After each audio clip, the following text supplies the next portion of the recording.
I've been holding a lot of shit in lately. Man, I just had like a 3.5 hour cry.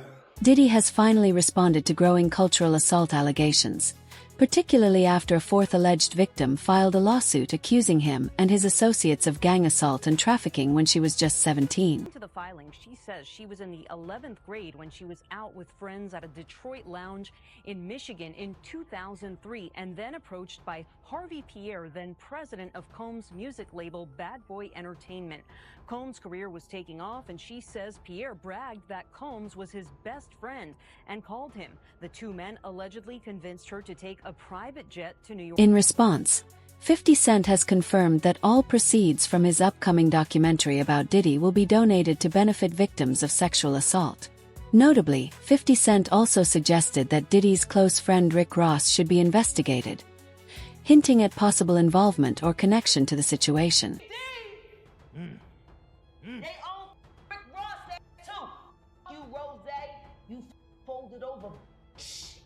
You still paying the gangster disciples. I know because one of them's related. Rumors are circulating about Diddy and Rick Ross being involved in questionable activities together, and 50 Cent plans to reveal all in his upcoming documentary. The new lawsuit against Diddy comes with a trigger warning due to its disturbing details, which are reminiscent of the Cassie lawsuit. The allegations include photos of Diddy with the alleged victim. Legal experts suggest that this lawsuit could lead to criminal charges against Diddy, but the mogul promises to fight for the truth. Meanwhile, Marvel Studios dropped Jonathan Majors over legal issues, and Diddy may now face similar consequences. We have some breaking news in the Jonathan Majors criminal trial in New York City. He has been found guilty, although it's a split verdict. Guilty on only 2 counts. Not guilty on another 2 counts. Diddy's strategy to gain public sympathy seems to follow a pattern similar to R. Kelly's approach. The convicted singer tried to portray himself as a victim while depicting his accusers as money-hungry liars. However, given R. Kelly's outcome, it is uncertain whether this tactic will be effective for Diddy. I'm fighting for my life. Y'all killing me with this. I gave y'all 30 years of my career. Robert. 30 years of my career. Y'all trying to kill me. You're killing me, man. This is not about music. I'm trying to have a relationship with my kids. The lawsuit against Diddy is unsettling, with the alleged victim, identified as Jane Doe, claiming she was trafficked and assaulted at just 17. She accuses Diddy, his associate Harpier, and a third person of heinous acts. I want to get your opinion. You was around Puffy, you was on Bad Boy. Looking at this lawsuit, Cassie, she claims that her and Diddy had freak-off sessions where they would get a male You prostitute talking about in. the freak-off session where they used to do in the studio and all of that over different entertainers' houses and stuff? Where they be having them parties where they won't invite you to? And they be like, we having a party tonight, but this ain't your kind of party. You be like, yeah, I ain't going. I don't want to go. Freak-off parties, when you go in there, they be, yo, let me tell you something. We used to go in the club. We go into the nightclub, right? And we go and get to the VIP. All of these girls come around the VIP and they just be standing there. And like, let me tell you something, man. I'm gonna get back with you. We gotta rewind this back. We used to go to when we go to the club, we used to have these bottles, right? And on this bottle, they be regular Moet bottles. On them bottles right there, they been have something to make the girls be real slippery and all of this kind of stuff. So when you get up, they be like, don't touch them bottles right there and only drink them bottles right there. So we already knew what the drill was. You just don't mess with them bottles. Jane Doe met Pierre at a Detroit lounge, where he claimed to be best friends with Diddy. Allegedly, Diddy convinced her to join them on a private jet to his New York studio. The lawsuit describes a disturbing sequence of events involving drugs, alcohol, and assault. Jane Doe vividly recounts being assaulted by Diddy, the third person, and Pierre, in that order, with Diddy reportedly watching as the others attacked her. The account includes explicit details, with Jane Doe claiming that Diddy observed the assault and urged the others to stop. Hearing the allegations with Puffy, I think that was going on around there. I think those niggas were some sexual demons. Is what I get that was going on around. Unlike many victims who come forward after decades, Jane Doe can provide evidence of her interaction with Diddy on that night. She has submitted photos taken on the night of the attack, when she was just 17, including one showing her sitting on Diddy's lap. Jane Doe's ex-bodyguard, Gene Deal, has offered a scathing assessment of the situation. That any man that force any woman to do anything, it should be like the Arab countries. They just start cutting shit off, to be totally honest, of that man. Any man that forces any woman to do anything, they should treat them like they treat them in the Arab countries and just start cutting shit off. From their fingers, to their hands, to their feet, to their genitals, to their head. You know what I'm saying? So now,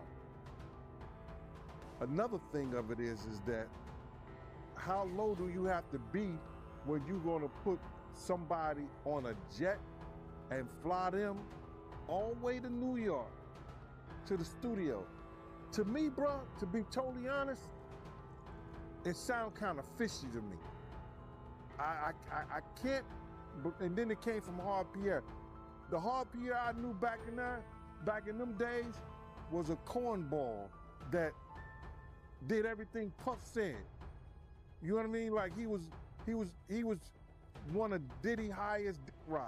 That's some real thirsty, desperate shit for them to fly a 17-year-old girl, you know, on a G5. They was flying G5 and G4 jets back then. All the way to New York to gang rep her in the studio. Man, I wish I could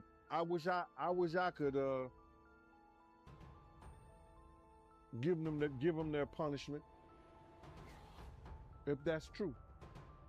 Yeah, that's what she said, man. She said that Diddy, he flew her to New York, took her to the studio, gave her and game. And there's pictures online too. So she was at his studio, Daddy house. So, I mean, she ain't lying about that. She was there, man. Well, if anything, at that time, if anything came from Detroit, it was one of Puff A&R. They called him Slam. He was from Detroit. He used to set up everything, you know, for Diddy. The time I told y'all about Diddy getting the fellatio when Jennifer Lopez was upstairs, Slam set that up. You know what I mean? So if it came from Detroit, it probably came from Slam. Because he was another one of the dudes that was a flunky around there. You know, but it's crazy, man.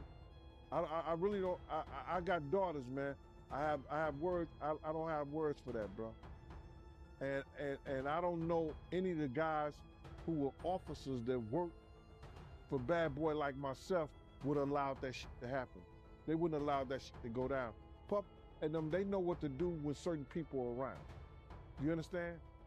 When they got those dudes who was, you know, from the hood and they was doing bodyguard work and they was doing stuff like that, they may, but I don't know any of the officers that I knew that was working for Puff would allow any of that shit to go down. Diddy responded to the lawsuit on Instagram, vehemently denying the allegations and accusing the alleged victims of seeking a quick payday. He declared his intent to fight for his name, family, and the truth. It's crazy, bro, to do that to that little girl. But she's got to prove it. And she has to prove it by saying this. She has to tell, she cannot come out and say that this happened to her 20 years ago and she never told nobody else. Or she never tried to do something, you know, about it. She had to tell somebody 20 years ago, yo, when I was there, they did this to me. She had to write it in a diary or something like that, you know, and she has to prove to the courts that this actually happened to her. Right. Are you familiar with Daddy House? Am I familiar with it? Am I familiar with it? Yeah, 44th between, Broad, was it 8th, 7th and 8th? Yeah, between, I think 8th. 8th is going, that way is going down. Between 7th and 8th. Yeah, I'm familiar with Daddy House. Yep. Was he known for having relations with females at his studio? Did you know about it? It never happened on my, I never seen him work, I never seen him mess with anybody on my watch at Daddy House. It was always business. When I went to Daddy house with Puff, it was always business. You know what I'm saying? We'll be coming from a club or something like that. He wanted to check on the artist. He wanted to check on the song or stuff like that. Or he'll have Ms. Lopez come over. Or he'll be checking on some music or whatever like that in the studio. It was always business when I was over there with him. No, now sometimes you get the groupies and the girls come up in there and stuff like that. But Puff never did none of that shit around. Diddy also took to Instagram to remember his late ex, Kim Porter, on what would have been her 51st birthday, marking 5 years since her tragic death. Despite facing public backlash from multiple sexual assault lawsuits, the 54-year-old music mogul shared a heartfelt photo of himself kissing Porter's cheek, writing, "We miss you so much, Kim. Happy birthday, beautiful. Love forever." The post received nearly 80,000 likes in a day, even though comments were disabled. Diddy also shared throwback pictures on his Instagram stories. However, there have always been rumors that he was involved in her death, and may have silenced her before she could reveal damaging information. So Cassie, she also alleges that, while she was having sex with these male prostitutes, the male prostitutes, and Diddy, they all wore masquerade masks. He didn't want her to know who they were.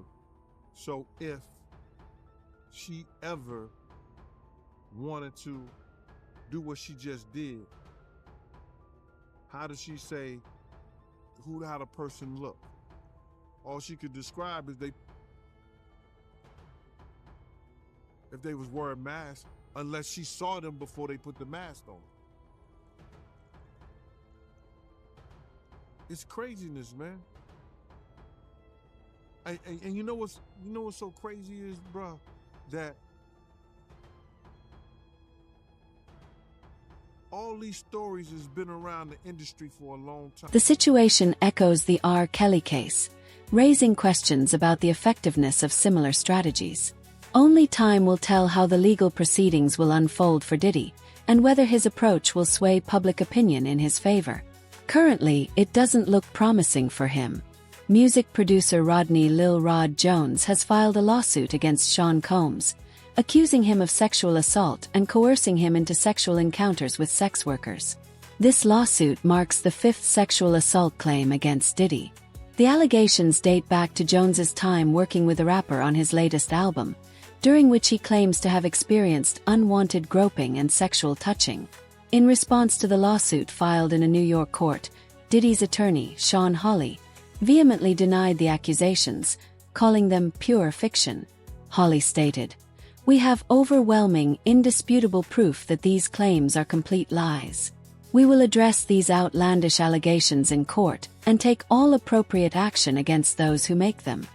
According to court documents, Jones lived and traveled with Diddy from September 2022 to November 2023. Jones alleges that he was drugged and woke up naked, disoriented, and in bed with 2 sex workers and Diddy. The lawsuit further claims that the rapper was involved in illegal activities and was grooming Jones to pass him off to his friends. Additionally, the situation is striking due to Columbus's previous comments about Diddy making advances. 11. She couldn't take it no more. She told her friend, and this was she was under a non-disclosure and everything like that. She told her friend she couldn't take it no more because she had seen this dude do something. I've heard plenty of stories about him being on a yacht. That same yacht that Kim was on, and the same yacht she got her nose broken on, that somebody was doing something to him when they walked in the room, and it caused a confrontation. This is what somebody who was on the yacht said to me. You understand? They was telling that story to somebody. And it was a female. But my whole thing about it was this, is that anything in that lawsuit, you gotta realize that we only got a portion of it because it's been chopped. Diddy responded to the lawsuit on Instagram, vehemently denying the allegations and accusing the alleged victims of seeking a quick payday. He declared his intent to fight for his name, family, and the truth. This is an unknown number. I don't answer unknown numbers. But you know, my wife looking at me like, Yeah. Who is that? pick that up. I want to know about this. So I put it on speaker. Yeah. I picked it up. I say, who is this? It's Sean. I'm like, Sean? It's Puff. I'm like, oh, what's good? You talking low like that? Talking low. So I was like, hey, what's good? I said, what's cracking? He said, we didn't see you tonight at the BET Awards. We didn't see you tonight. He said, He checking in. He said, what you doing? I was like, oh man, I'm at the crib. He said, oh yeah, we over here at the he said, I'm over here at the Beverly Hills Hotel. I said, oh, for real? So who over there? Just me. When I did Stomp the Yard, it was #1 2 weekends in a row, and the second weekend, you know, I was like experiencing, you know, phone calls. I'm getting movie offers. Right. All these things that's kind of happening. And one day I got a phone call, unknown number. I answered it, and it was Diddy. And I was like, fanboyed out. Like, what? He's like, man, I'm a big fan, man. You killed that movie, boom, boom, boom. Hey, I heard you coming to New York next week to do 106 The Park. Hey, pull up at the Sandra store. You can get whatever you want. Like, boom, you know, go out there, go up there and look fresh, blah, blah, blah. And I'm like, Diddy's looking out for me, man. I never met him when I got to New York. I just went to the Chandra store and they was like, opened up the gates for me. You know, I geared up, boom, boom. Never met him when I was there for those couple days. Then, that was January. February, because Stomp came out January 17, 2007. So February was All-Star in Vegas that year, 2007. Never forget it. So went to the All-Star game. It's crazy. And then my boys, my partners, they roll with Diddy tough. They was like, you know, the band for Bad Boy for a long time. They're like, hey man, Diddy said you could come to the Palms. He's having an after party. He said, I'm over here at the Beverly Hills Hotel. I said, oh, for real? So who over there? Just me. What? Come on, man. That man ain't saying. You serious? Said just me. So my wife, I'm over here on the suspect list. What the hell? So I'm like, nah, man, I'm in bed, bro. I'm good. He's like, and just hung up. But did he ever give you sign? No. Did you ever give him any sign, any reason? No, nothing whatsoever. So I'm like, man, but now I got smoke in my house. So my wife looking at me like, what's up? You know what I'm saying? I'm like, I don't know. This man just called me. Like, and I don't know what's going on. So anyway, you know, people, when I posted that on IG, people was like, you know, the comments was like, but did you go? Because I left it. You did. They was like, you did leave it like in limbo. And I'm like, oh, I got to respond to this. But I was like, the only way people really listen is if you say, you know, they listen to Dave Chappelle. Dave Chappelle say some shit they know it's fact. I was like, hell no, I didn't go. It's crazy. It's ridiculous what I look like going to a grown man's hotel room in the middle of the night. It's ridiculous. Anything's possible with this man. Like Kevin Garnett winning the NBA championships. Anything's possible. I wasn't playing those games with P. Diddy that night. It could have changed everything. Damn, man. So you were not surprised when all of this came out in the open at all? No, I wasn't, because I have, you know, as I gotten further deeper into the game, you know, people talk. So I would hear stories, but I never saw them. Jane Doe met Pierre at a Detroit lounge, where he claimed to be best friends with Diddy. Allegedly, Diddy convinced her to join them on a private jet to his New York studio. The lawsuit describes a disturbing sequence of events involving drugs, alcohol. He's gonna have you struggling and scrappling, all right? He's gonna have you struggling and scrappling. Wait. Did we find it? Yeah, here it is. Man, you doing it, man. You deserve it, Daddy. You putting in that work. Proud of you. I love you. Yeah.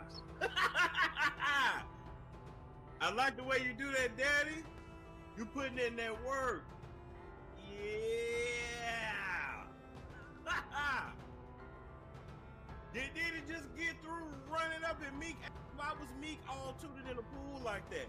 Let me ask you, lady. Well, you know, we got gentlemen too. Those of y'all that get in y'all, do y'all sit in cold water to cool it off? Do y'all be on fire after y'all get? Let's play it again. Man, you doing it, man. Look at him. Look at him. He look drunk as shit. He look like leave me alone. He look like damn daddy, you ain't even use no lube this time. I tried to go back to the coconut oil. You told me sit my black ass and take this shit. You turned up the music so nobody can hear me scream. You said I'm gonna hop in this ice cold pool to cool this ass off.